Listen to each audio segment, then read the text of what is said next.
a section of people demanding, Meitei people, demanding to be included in the scheduled tribe list, it has, irritated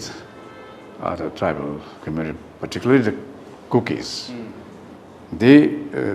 felt that the Meiteis are, encroaching upon their space, being tribals.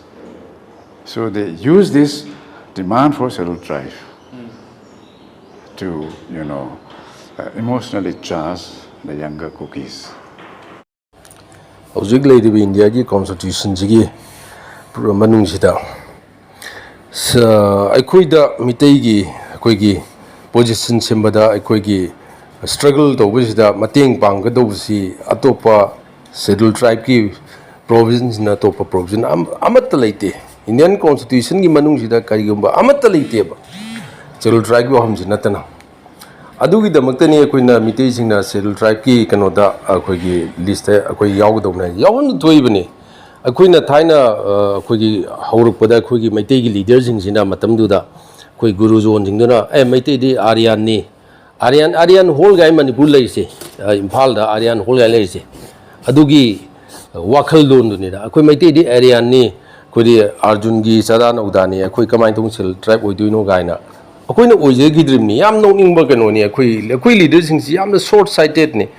tungi wakhan ubong da magi dharma gi bigot akoi dharma da ngawje ba kangbu dunina akoi Meitei si akoi di Arjun gi dunia da ne haidana akoi ji pangdha laga da main dong to ni yam chenga yam noi ta bani da audagi 19 even wazar di sang na CM oi matab da 1981 da jo matam di central gi leadership na haiba so rang bani akoi gi Meitei si EST we la zen ozari sang masane simni de puthog haibani aurajo akogi matamdugi guru zone sing maming di paningdre amadi lei hidrabra amadi lairam kini guru zone sing na leader oiraga Meitei di krai di am chakot pagam boni Aryan sagi ni akoni EST we biaro mo schedule to thingim ni ne ado hojikti gyan tare mayam singse ngasi di gyan ta bai bu ikoi sam World Meitei Council gi thomi audi ikoi gi loiner bingsina Manipur gi singya tamya pumbada Meitei gi laikai pumba Meitei gi khungang pumba chatpok tamda kana gumba khungang amtana kana gumba laikai amtana ko EST pamde kana da haide ba chumi machi ngakani masi akoi Meitei punno makini ada EST pamde ga haide kha privilege family yamna akoi privilege hanadagi privilege ji lowdan lakpa dugumba akoi gi area ni ga khanjaba family khara khaki che chamada ani ahunga oiramgadra asi ghaksina makoidi akoigi achoba sagai ni ga leba moi khara sina maram oidana akoi Meitei jing asi suffer tawri ne ba akoi wari moi sina wahali bani ne ar hoji si yeli moi nani ne amna sigumba si koi yam nuaite sigumba kano se na tasingbdi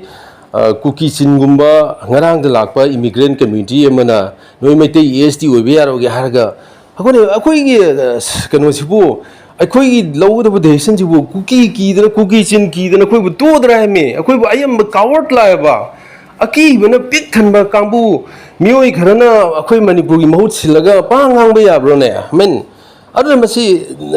gu mase World Meitei Council la kaidong na ju masi akoi lumna lode World Meitei Council Meitei gi miyam gi damakta ni Meitei laikai khudimakta Meitei kachin koya laideba district taruk sigi Meitei laikai khudimakta Meitei khungang khudimakta koina samnaraga sacha matamda kanagum laikai amtana ko EST pamde haide EST loina pami loina hai somnagi makoida aki khang piramba dugum mioi kharagi mioi ama ani aduna ina chamagi manungda ama ani dagi hena leiramoi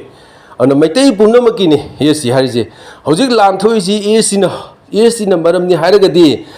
lan thoisi lan loibidusu EST do loisan ga dobune tei kasunate Manipur di sukai kai roi World Meitei Council na sengna hari Manipur sukai kai roi kai bi maram suglei leite thajabi mayam